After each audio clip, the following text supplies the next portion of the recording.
Ekonomi moneter adalah cabang ilmu ekonomi yang mempelajari perputaran uang dan pengaruhnya terhadap tingkat harga dan peredaran uang pada suatu negara.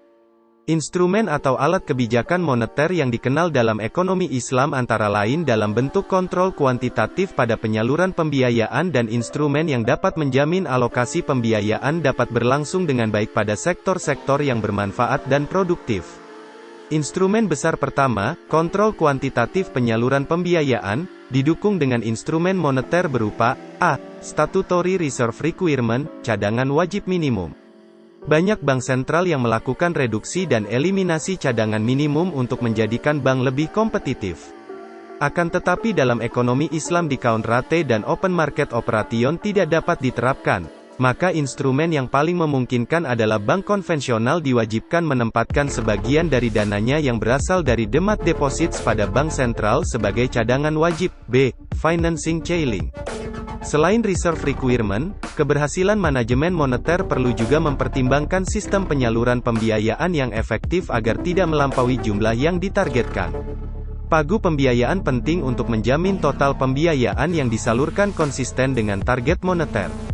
Misalnya di Sudan plafon pembiayaan untuk sektor prioritas di daerah tersebut adalah pertanian, ekspor, perindustrian, pertambangan dan energi, transportasi dan pergudangan, profesional, pengrajin, dan lain-lain.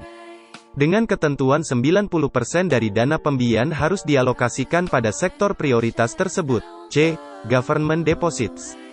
Instrumen moneter yang juga mempengaruhi cadangan dari bank komersial adalah kewenangan bank sentral untuk dapat memindahkan demand deposit pemerintah yang ada pada bank sentral ke dan dari bank komersial. Instrumen ini terbukti cukup efektif di Saudi Arabia terutama dalam mempengaruhi cadangan bank komersial secara langsung dan fungsinya sama seperti open market operation yang mempengaruhi cadangan bank komersial secara tidak langsung. D. Perubahan tingkat loss dan profit sharing ratio.